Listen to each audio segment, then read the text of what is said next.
आज हम आपको एक ऐसे तांत्रिक की कहानी सुनाने जा रहे हैं जो अनगिनत सिद्धियों का स्वामी था, लेकिन खुद की परेशानियों से हार गया। ये कहानी है राजवीर दास हिसार हरियाणा की। राजवीर दास खुद को एक बहुत बड़ा तांत्रिक मानते थे।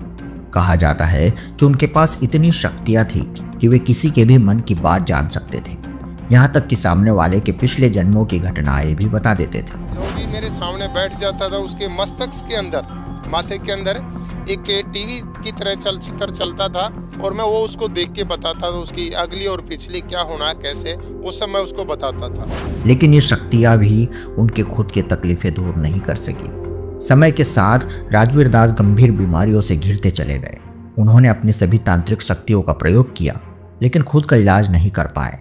इसी दौरान उनके मन में एक प्रश्न बार बार उठता, शंकर भगवान किसकी साधना करते हैं और पूर्ण परमात्मा कौन है? इस प्रश्न का उत्तर जानने के लिए उन्होंने तमाम शास्त्रों, ग्रंथों और तंत्र मंत्र की गहराई में जाने की कोशिश की। कहीं से भी संतोषजनक जवाब नहीं मिला। जब वे इस प्रश्न का हल नहीं खोज पाए तो उनका तंत्र मंत्र से विश्वास उठने लगा और वे नास्तिक होने लगे। समय बीतने के साथ न सिर्फ उनकी शारीरिक हालत बिगड़ने लगी, बल्कि आर्थिक स्थिति भी खराब हो गई। उन्होंने जो कंपनी बनाई थी वो घाटे में जाने लगी, लाखों का कर्ज हो गया और जिंदगी में चारों तरफ अंधेरा छाने लगा। और फिर एक दिन राजवीर दास का जीवन एक मोड़ पर आकर बदल गया। उन्होंने संत रामपाल जी महाराज जी के बारे में सुना और उनके सत्संग को ध्यान से सुना। जब उन्होंने संत रामपाल जी से नाम दीक्षा ली तो उनके जीवन में चमत्कारिक परिवर्तन आने लगे।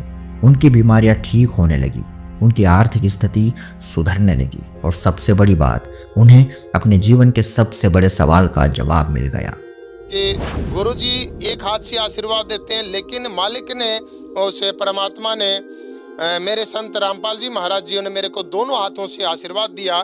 और आपको बताना चाहूँगा, दोनों आँखों से, हमारे जो गुरुजी हैं बहुत लंबे हैं और मैं थोड़ा छोटा हूँ, तो मैंने ऊपर की तरफ यूँ देखा तो दोनों आँखों से चक्कर निकलते हैं और सुरक्षा चक्कर के रूप में मेरे सिर के ऊपर से घूमते हैं और काटते हुए, यहाँ तक काटते हुए वो नीचे तक आते और मैं एकदम से उसको देख के घबरा जाता हूँ और पंजों के नीचे से चिंगारी निकल रही हैं और वहाँ गिर जाता हूँ। लगभग 10 मिनट के बाद मुझे होश आता है तो मुझे भूख लगती है और मैं उनको बोलता हूँ कि मुझे भूख लगी है।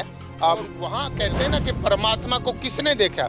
मैंने देखा परमात्मा को। इस दास ने, इस कुत्ते ने देखा उस परमपिता परमात्मा को। जैसे ही वो बाइक उसके नीचे गई और मैं इधर से गिरा, ये मेरा लगा, हेलमेट पहन रखा था, वो कंप्लीट चूर हुआ, इधर से थोड़ी सी खरोच आई और परमात्मा ने ये दोनों बाजू पकड़ के मेरे को यूं उठा दिया और बोले कि बेटा आप भक्ति करो और आगे आपका जीवन नहीं था, ये एक्सटेंड किया। इतनी आवाज़ मुझे आई और जो बंदे मेरे पीछे बैठे थे वो बाद में उठे, मैंने पहले उस परमात्मा ने उठा दिया। इस घटना को देख के शायद सुनने वालों को बड़ा अजीब लगे, मतलब कि उनको ना जचे, लेकिन ये मेरे साथ घटना घटी और परमात्मा को उस वक्त मैंने साक्षात उस परम पिता परमात्मा कबीर भगवान के दर्शन मुझे हुए। संत रामपाल जी महाराज और कबीर भगवान दोनों एक बार बस झलक मेरे को दिखाई दी और जैसे बाजू आज भी मतलब कि मेरे को महसूस होता है कि जैसे मेरी बाजू यूं पकड़ रखी हो।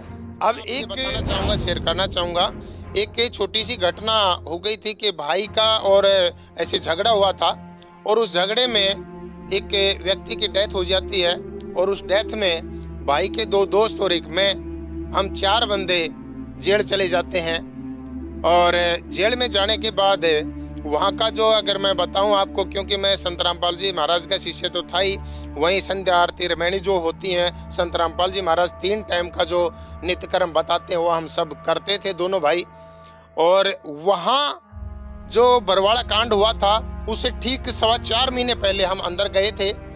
वहाँ का जो सिस्टम, अगर मैं आपको बताऊं कि मैं पढ़ा लिखा ज़्यादा नहीं हूँ, 10वीं तक मैं पढ़ा हूँ और इतना ज़्यादा पढ़ा लिखा ना होने के बावजूद भी वहाँ परमात्मा ने ऐसा माहौल क्रिएट किया। मेरे को मास्टर जी के नाम से वहाँ सब जानते थे और मेरे को ये मानते थे कि ये तो जेलर का कोई जानकार है, पता नहीं क्या परमात्मा ने लीला की।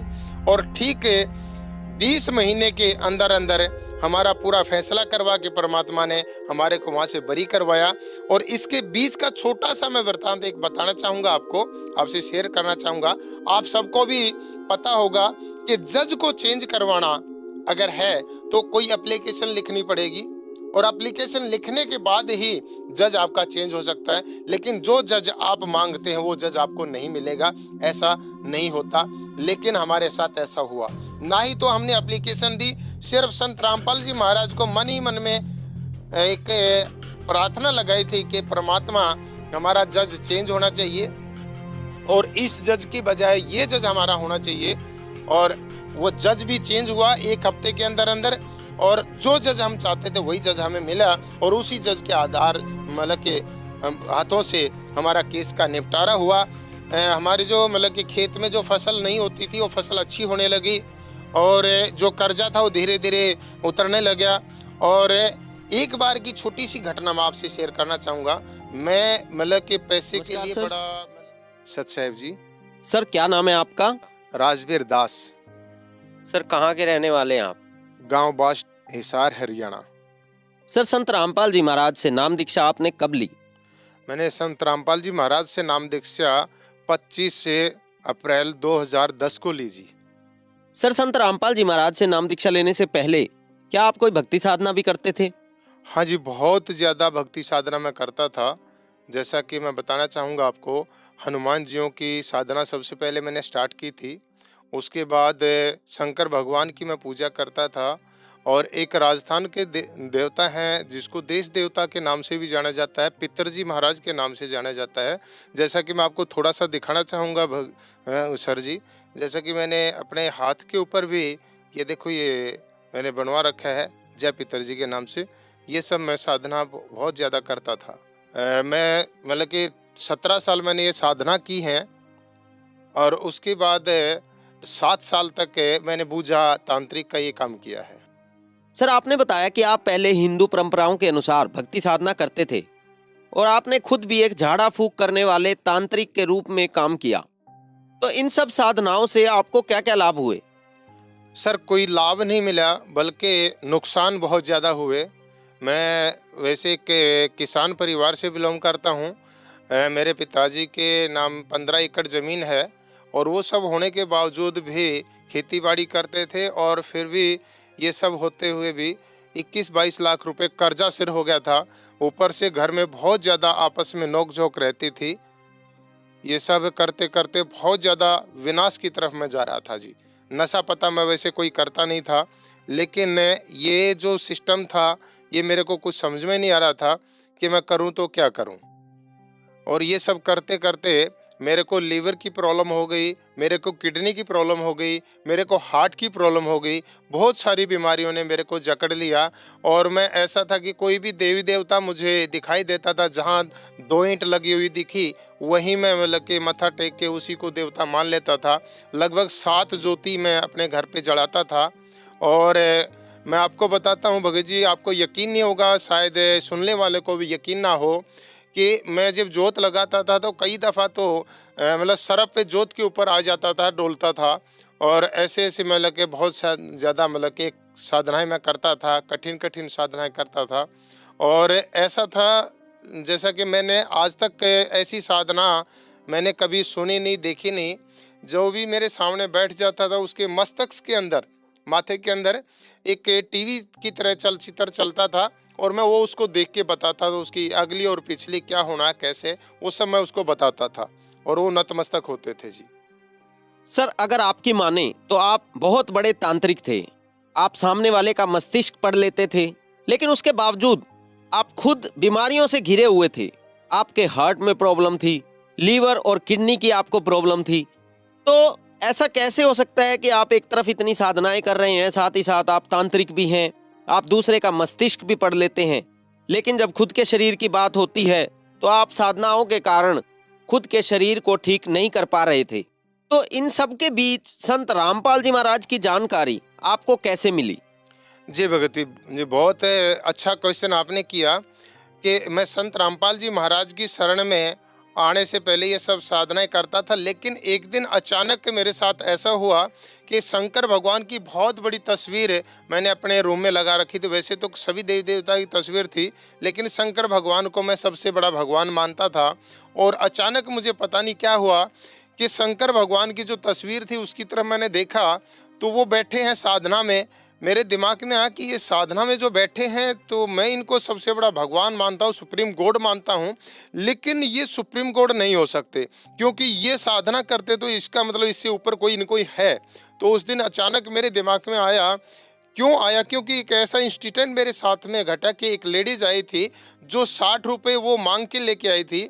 उसने 10 रुपये मेरे वहाँ चढ़ाए थे और 10 रुपये बेचारे के वो भाड़े किराए में कम रहे और मैंने उसका सब देख लिया और दिमाग में आके राजवीर ये सब अगर तू कर रहा है, अगर ये 5 रुपये उठा के घर के किसी सदस्य ने खा लिए तो उसका क्या हाल होगा।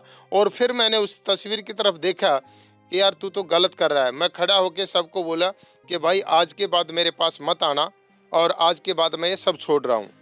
ये संत रामपाल जी महाराज की शरण में आने से 4 साल पहले की बात है भगत जी। और उसके बाद हुआ क्या कि वो सब लोग पूछने लगे कि ऐसा क्या हुआ। मैंने एक ही जवाब मांगा कि ये शंकर भगवान किसकी साधना करते हैं, इसका जवाब मुझे चाहिए। अगर आप इसका जवाब दे दोगे तो आप आते रहना, हम करते रहेंगे, लेकिन इसका जवाब अगर आपके पास नहीं है तो मैं इसकी खोज करेंगे कि इनके ऊपर भगवान कौन है। उस खोज में मैं निकला था जी। और उस खोज में निकलते निकलते हुआ क्या कि एक दिन अचानक मैं ऐसे चलते चलते मैं नास्तिकता की तरफ चला गया और उसके बाद फिर कोई साथी मेरे को मिला, ओशो संत आपने सुने होंगे, ओशो रजनीश, उनके सानिध्य में गया, उनको भी मानने लगा, फॉलो करने लगा। फिर एक कंपनी मैंने चलाई थी नेटवर्क मार्केटिंग के नाम से, diamond market link private limited के नाम से। उस कंपनी का मैं फाउंडर होता था, हम 3 दोस्त थे। तो वहाँ कोई आता है और वो पूछता है कि ये तस्वीर किसकी है। मैंने कहा कि ओशो भगवान है। बोला ओशो भगवान कौन है। मैं बोला कि आप किस भगवान को मानते हो। बोला मैं कबीर भगवान को मानता हूँ। मैंने कहा कि कबीर तो भगवान हो ही नहीं सकते, कबीर तो कवि हैं। तो उन्होंने ऐसे बातचीत की तो उन्होंने बताया कि हाँ कबीर भगवान है और मैं भगवान कबीर को ही मानता हूँ। तो मैं कबीर तो अभी नहीं है, इनके उसमें कौन होंगे। बोला संत रामपाल जी महाराज। माँ वो जेल में है वो। बोला कि हाँ। तो मेरे एक अचानक एक झटका लगा कि जेल में हैं। बोला कि जेल में अभी नहीं है, वो आ चुके हैं। 2006 का जो कांड हुआ था उसमें जेल में गए थे संत रामपाल जी महाराज, तो वो आ चुके थे। तो मैंने किसी को जबान दी थी कि भाई अगर तेरे संत रामपाल जी महाराज सच्चे होंगे तो जेल से बाहर आएंगे और मैं भी उनकी शरण में जाऊंगा। तो मेरे को वो बात याद आई, तो मेरे को एकदम अचानक झटका लगे कि हाँ चलो, विचार आया। तो विचार चलते चलते काफ़ी समय हुआ, मेरी कंपनी में काफ़ी घाटा लग गया था। उस घाटे के कारण मेरे पास 4 गाड़ी थी, चारों में से सभी बिक गई थी, कर्जा बहुत ज़्यादा हो गया था। एक गाड़ी बची थी। वो जो भगत आया था संत रामपाल जी महाराज का शिष्य, अनिल नाम बोल के है, काफ़ी पुराने भगत थे वो। और मैंने उनको बोला था कि मेरी ये गाड़ी बिकवा दो। और उन्होंने कॉल किया मेरे पास कि भाई गाड़ी लेके आप बरवाड़ा आ जाओ। दौलतपुर रोड पे आश्रम था संत रामपाल जी महाराज का। तो मैं वहाँ गया तो वहाँ देखा कि ये तो संत रामपाल जी महाराज का आश्रम। बोला हाँ। तो उस टाइम पे गुरुजी श्रीमद् भगवद गीता में उंगली रख के बता रहे थे ज्ञान को। मैंने हिंदू परंपरा के आधार पे, वैसे तो मैं पंडित नहीं हूँ, लेकिन पंडित के लगभग सारे काम टोटके मैं सब कुछ करता था। श्रीमद् भगवद गीता मेरे घर पे होती थी भगत जी, और वो भी मैं मतलब के पढ़ता था। लेकिन जो संत रामपाल जी महाराज ने जो गीता के बारे में ज्ञान बताया, ज्ञान दिया, वो ज्ञान और जो मैं पढ़ता था उसमें बहुत ज़्यादा मैंने मतलब के समझ मिली। और वो ज्ञान बहुत अलग मेरे को दिखाई दिया कि आज तक मेरे को समझ में नहीं आया। मैंने भी गीता पढ़ी है, लेकिन ये तो संत रामपाल जी महाराज बहुत अलग बता रहे हैं और ये वाकई में निर्मल ज्ञान है। मेरी आंखों से भगत जी अश्रुधारा बहने लगे। मैं 2 दोस्त हम थे। एक दोस्त जो था वो कहने लगा कि आप चलिए। मैं बोला कि भाई मेरे को ये ज्ञान समझने दे, आप चले जाओ यहाँ से। मैंने उस ज्ञान को समझा। अगले दिन फिर सत्संग था, फिर सत्संग सुना। उससे अगले दिन भी सत्संग था। मैं 3 दिन का सत्संग सुना। तो भगत जी मैंने निर्णय लिया कि मैं संत रामपाल जी महाराज का ही शरण ग्रहण करूंगा। लेकिन 4 महीने लगा दिए मैंने वो संत रामपाल जी महाराज की शरण ग्रहण करने में। उन ज्ञान समझ के मैंने उस ज्ञान के आधार पे मैं गया और संत रामपाल जी महाराज से मैंने नाम दीक्षा ले ली भगत जी। सर, आपने बताया कि संत रामपाल जी महाराज से नाम दीक्षा लेने से पहले आपने ये खोज करने की कोशिश की कि शंकर भगवान से ऊपर जो भगवान है, जिसकी शंकर भगवान साधना कर रहे हैं, आप उसका पता करेंगे। और उसके अलावा आपने ये खोज करने की भी कोशिश की कि एक्चुअल में पूर्ण परमात्मा कौन है। इसी बीच संत रामपाल जी महाराज जी का शिष्य आपको आकर बताता है कि पूर्ण भगवान कबीर जी हैं। उसके बाद आप एक खोज करते हैं और आप खोज करने के बाद ये पाते हैं कि सच में कबीर जी ही भगवान हैं और आप संत रामपाल जी महाराज को पूर्ण संत मानकर उनसे नाम दीक्षा ग्रहण कर लेते हैं। लेकिन जैसे कि संत रामपाल जी महाराज से नाम दीक्षा लेने से पहले आपको काफ़ी शारीरिक प्रॉब्लम्स थी और आपने एक कंपनी बनाई थी जिसमें आपको काफ़ी घाटा भी हुआ था, उसकी 4 गाड़ियां भी बिक गई थी। तो हम आपसे ये जानना चाहते हैं, जैसे कि हम संत रामपाल जी महाराज के लाखों श्रद्धालुओं से मिलते हैं और उनसे सुनते हैं कि संत रामपाल जी से जुड़ने के बाद उनको आर्थिक, शारीरिक, मानसिक हर तरह से अनेकों लाभ प्राप्त होते हैं। तो क्या इस तरह के एक्सपीरियंस आपकी लाइफ में भी हुए? क्या संत रामपाल जी से नाम दीक्षा लेने के बाद आपको भी कोई फायदे संत रामपाल जी की नाम दीक्षा से हुए?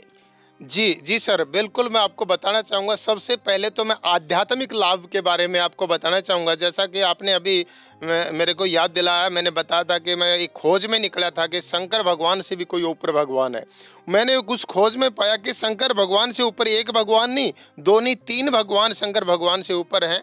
और वो संत रामपाल जी महाराज ने वो तीनों भगवानों को कंप्लीट छंद छंद करके उनके भेद को कंप्लीट बताया और उस आध्यात्मिक रास्ता मेरे को मिला। सबसे पहला लाभ तो मुझे ये हुआ जी।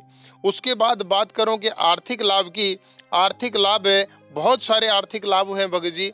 और आज मैं अगर बताऊं तो आर्थिक लाभ के आधार पे मेरा जो कर्जा था, जो कंपनी के आधार पे जो था, जो केस वगैरह जो मेरे ऊपर चले हुए थे, वो सब कंप्लीट निपटारा हुआ और आर्थिक तो रूप से भी मुझे बहुत सारे लाभ हुए। अब बात करूं शारीरिक लाभ की, जितने भी मेरे को किडनी की प्रॉब्लम थी, मेरे को लीवर की प्रॉब्लम थी, मेरे को मानसिक प्रॉब्लम से मैं बहुत ज़्यादा पीड़ित था, वो सब लाभ मुझे संत रामपाल जी महाराज के सानिध्य में आने के तुरंत 1 से 2 हफ्ते के बाद ही मिलना स्टार्ट हुए।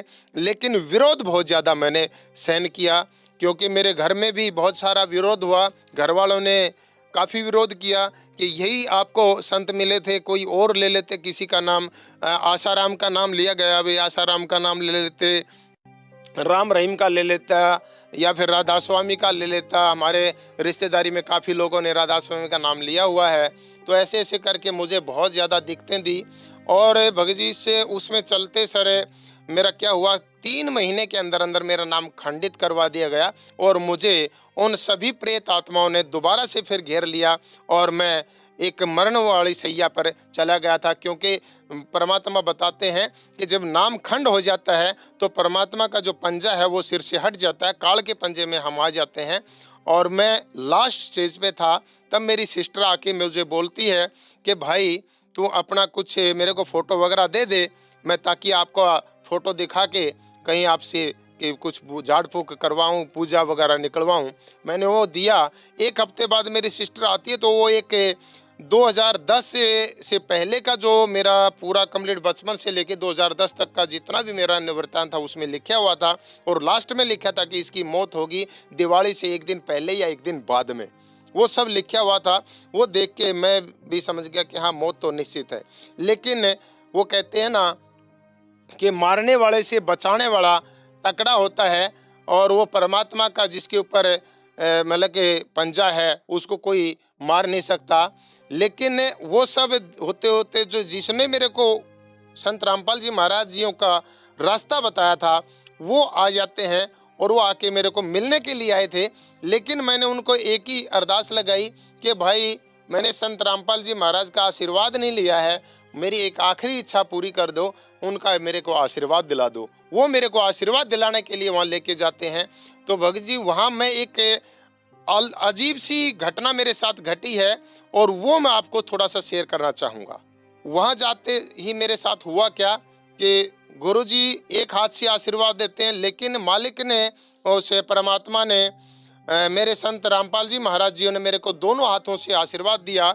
और आपको बताना चाहूँगा दोनों आँखों से, हमारे जो गुरुजी हैं बहुत लंबे हैं और मैं थोड़ा छोटा हूँ, तो मैंने ऊपर की तरफ यूँ देखा तो दोनों आँखों से चक्कर निकलते हैं और सुरक्षा चक्कर के रूप में मेरे सिर के ऊपर से घूमते हैं और काटते हुए यहाँ तक काटते हुए वो नीचे तक आते और मैं एकदम से उसको देख के घबरा जाता हूँ और पंजों के नीचे से चिंगारी निकल रही हैं और वहाँ गिर जाता हूँ। लगभग 10 मिनट के बाद मुझे होश आता है तो मुझे भूख लगती है और मैं उनको बोलता हूँ कि मुझे भूख लगी है, आप मेरे को खाने के लिए चाहिए। आपको पता है सर, आप भी आए हो आश्रम में, आपने देखा कि संत रामपाल जी महाराज का जो भंडारा है 24 घंटे चलता है। तो मैंने वहाँ भंडारा किया, पता नहीं कितना मैंने खाया, मुझे नहीं पता। 15 दिन से मेरे अंदर अन्न नहीं गया था, लेकिन वहाँ खाने के बाद, भंडारा लेने के बाद मेरे अंदर ऑटोमेटिक ऐसा हुआ कि हाँ, मैं ठीक हो गया। जैसे मैं आश्रम से संत रामपाल जी महाराज जियों से आशीर्वाद लेके आया और जो मृत सैया पे मेरा शरीर पड़ा था, मैं बिल्कुल स्वस्थ हो गया, बिल्कुल ठीक हो गया। और ठीक होने के बाद, ठीक जैसे कि मैंने आपको पहले भी बताया था कि उसमें पेज में लिखा था उस तांत्रिक ने कि ये आपकी दीपावली से 2 दिन पहले या 2 दिन बाद मृत्यु हो जाएगी। आपके 2 भाई और हैं, उनको मैं बचा सकता हूँ लेकिन आपको नहीं बचा सकता, ये मुझे माफ़ करें। तो वो समय आ जाता है और मैं बाइक पे था। ये एक घटना मैं आपको वो बताता हूँ जब मैं ठीक होने के बाद की, मात्र लगभग 10 दिन बाद की घटना है ये, ठीक होने के। और जैसे ही मैं बाइक पे था और बाइक जैसे आगे चल रहा था, पीछे से गाड़ी आई, गाड़ी ने क्रॉस किया तो उस साइड से ट्रक आ रहा है और गाड़ी आगे से यूँ क्रॉसिंग कर रही है। तो मैंने देखा कि गाड़ी के अंदर बाइक लगेगी और टक्कर होगी। तो मेरे दिमाग ने काम किया कि मैं फुटपाथ से दूसरी साइड में बाइक को निकाल दिया। उधर से ट्रक आया, बाइक ट्रक के नीचे गई और वहाँ कहते हैं ना कि परमात्मा को किसने देखा? मैंने देखा परमात्मा को। इस दास ने, इस कुत्ते ने देखा उस परमपिता परमात्मा को। जैसे ही वो बाइक उसके नीचे गई और मैं इधर से गिरा, ये मेरा लगा, हेलमेट पहन रखा था, वो कंप्लीट चूर चूर हुआ, इधर से थोड़ी सी खरोच आई और परमात्मा ने ये दोनों बाजू पकड़ के मेरे को यूं उठा दिया और बोले कि बेटा आप भक्ति करो और आगे आपका जीवन नहीं था। ये एक्सटेंड किया। इतनी आवाज़ मुझे आई और जो बंदे मेरे पीछे बैठे थे वो बाद में उठे, मैंने पहले उस परमात्मा ने उठा दिया। इस घटना को देख के शायद सुनने वालों को बड़ा अजीब लगे, मतलब कि उनको ना जचे, लेकिन ये मेरे साथ घटना घटी और परमात्मा को उस वक्त मैंने साक्षात उस परम पिता परमात्मा कबीर भगवान के दर्शन मुझे हुए। संत रामपाल जी महाराज और कबीर भगवान दोनों एक बार बस झलक मेरे को दिखाई दी और जैसे बाजू आज भी मतलब कि मेरे को महसूस होता कि जैसे मेरी बाजू यूँ पकड़ रखी हो। अब एक लाभ और मैं आपसे बताना चाहूँगा, शेयर करना चाहूँगा। एक छोटी सी घटना हो गई थी कि भाई का और ऐसे झगड़ा हुआ था और उस झगड़े में एक व्यक्ति की डेथ हो जाती है और उस डेथ में भाई के 2 दोस्त और एक मैं, हम 4 बंदे जेल चले जाते हैं। और जेल में जाने के बाद वहाँ का जो, अगर मैं बताऊँ आपको, क्योंकि मैं संत रामपाल जी महाराज का शिष्य तो था ही, वहीं संध्या आरती रामायणी जो होती हैं, संत रामपाल जी महाराज 3 टाइम का जो नित्य कर्म बताते हैं वो हम सब करते थे दोनों भाई। और वहाँ जो बरवाड़ा कांड हुआ था उससे ठीक 4.25 महीने पहले हम अंदर गए थे। वहाँ का जो सिस्टम अगर मैं आपको बताऊं कि मैं पढ़ा लिखा ज़्यादा नहीं हूँ, 10वीं तक मैं पढ़ा हूँ और इतना ज़्यादा पढ़ा लिखा ना होने के बावजूद भी वहाँ परमात्मा ने ऐसा माहौल क्रिएट किया। मेरे को मास्टर जी के नाम से वहाँ सब जानते थे और मेरे को ये मानते थे कि ये तो जेलर का कोई जानकार है, पता नहीं क्या परमात्मा ने लीला की। और ठीक 20 महीने के अंदर अंदर हमारा पूरा फैसला करवा के परमात्मा ने हमारे को वहाँ से बरी करवाया। और इसके बीच का छोटा सा मैं वृत्तांत एक बताना चाहूँगा, आपको, आपसे शेयर करना चाहूँगा। आप सबको भी पता होगा कि जज को चेंज करवाना अगर है तो कोई एप्लीकेशन लिखनी पड़ेगी और एप्लीकेशन लिखने के बाद ही जज आपका चेंज हो सकता है। लेकिन जो जज आप मांगते हैं वो जज आपको नहीं मिलेगा, ऐसा नहीं होता। लेकिन हमारे साथ ऐसा हुआ। ना ही तो हमने एप्लीकेशन दी, सिर्फ संत रामपाल जी महाराज को मन ही मन में एक प्रार्थना लगाई थी कि परमात्मा हमारा जज चेंज होना चाहिए और इस जज की बजाय ये जज हमारा होना चाहिए। और वो जज भी चेंज हुआ 1 हफ्ते के अंदर अंदर और जो जज हम चाहते थे वही जज हमें मिला और उसी जज के आधार मतलब के हाथों से हमारा केस का निपटारा हुआ। हमारे जो मतलब कि खेत में जो फसल नहीं होती थी वो फसल अच्छी होने लगी और जो कर्जा था वो धीरे धीरे उतरने लगा। और एक बार की छोटी सी घटना मैं आपसे शेयर करना चाहूँगा। मैं मतलब कि पैसे के लिए बड़ा मतलब कि परेशान था कि मुझे 10-12 हज़ार रुपये कहीं ना कहीं से मिल जाए, अरेंज हो जाए, लेकिन हो नहीं रहे थे। अचानक अगले दिन मेरे पास फ़ोन आता है डाकघर से, बोला जी आपकी एक रजिस्ट्री आई है। मैं किस चीज़ की रजिस्ट्री है? बोला एक बार आ जाओ। मैं गया तो देखे कि 12.5, मुझे 11,000 रुपये की ज़रूरत थी। बोला 12,500 रुपये आपके अकाउंट में आएंगे, ये चेक आपके नाम से आया। वो पता नहीं किसने कब इंश्योरेंस करवाया था, मुझे तो ध्यान भी नहीं। उस इंश्योरेंस का पैसा ना भरने के कारण वो 12,500 रुपये भरे थे, किसने भरे थे मुझे तो वो भी ध्यान नहीं, मैंने भरे भी नहीं। उस 12,500 रुपये का चेक मेरे पास आया और मैंने अकाउंट में लगाया। मैं सोच रहा था कि चेक झूठा होगा या किसी ने वैसे फ्रॉड किया होगा। मैंने लगाया तो तीसरे दिन मेरे अकाउंट में पैसा आ गया। ये मतलब कि एक घटना मेरे साथ में ऐसी घटी आर्थिक लाभ के बारे में अगर मैं बताऊँ तो जी। सर, आपने बताया कि संत रामपाल जी से नाम दीक्षा लेने के बाद आपको अनेकों लाभ हुए, आपके जीवन में परिवर्तन हो गया, ड्रास्टिक चेंज हुआ, आपका जो शरीर था वो बिल्कुल ठीक हो गया, आपको आर्थिक लाभ भी हुए। संत रामपाल जी महाराज ने आपको साक्षात दर्शन दिए, जो कि काफ़ी इंटरेस्टिंग बात है, और जीवन दान दिया। तो इतनी सारी घटनाएं होने के बाद जो श्रद्धालु आज आपको सुन रहे हैं, देख रहे हैं, आप उन्हें क्या संदेश देना चाहेंगे?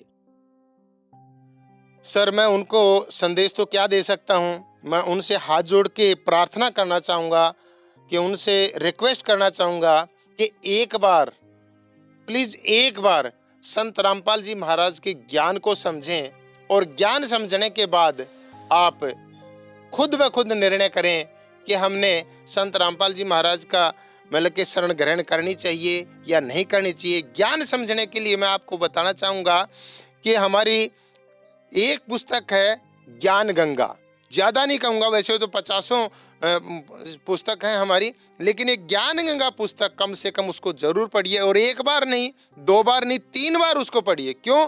क्योंकि एक बार में आपको क्लियरिटी नहीं होगी, 2 बार में थोड़ा क्लियर होगा, तीसरी बार में कंप्लीट क्लियर होगा, और आप निर्णय कर पाएंगे कि हाँ वाकई में असली जो ज्ञान है वो कौन सा है। और उसके बाद आप संत रामपाल जी महाराज के ज्ञान को समझ के उनकी शरण ग्रहण करिए और अपना लाभ उठाइए। आर्थिक लाभ भी मिलेंगे, शारीरिक लाभ भी मिलेंगे, और जीवन मरण का जो लाभ है वो तो आपको खुद ब खुद पता चल ही जाएगा, आप ज्ञान गंगा जब पढ़ेंगे तब। सर, संत रामपाल जी महाराज की शरण कैसे ग्रहण कर सकते हैं? सर, संत रामपाल जी महाराज के विभिन्न चैनलों पर, 10-12 चैनलों पर आज सत्संग चलते हैं, और सत्संग के दौरान नीचे पट्टी चलती है, उस पट्टी पे नंबर आते हैं, नंबर फ्लैश होते हैं। उन नंबर पे आप कॉल करके नज़दीकी सेंटर का पता आप कर सकते हैं, और वहाँ से पता करके आप नाम दीक्षा ले सकते हैं और अपना जीवन का कल्याण करवा सकते हैं। धन्यवाद सर। सत साहिब जी। सत्य घटना, सत्य की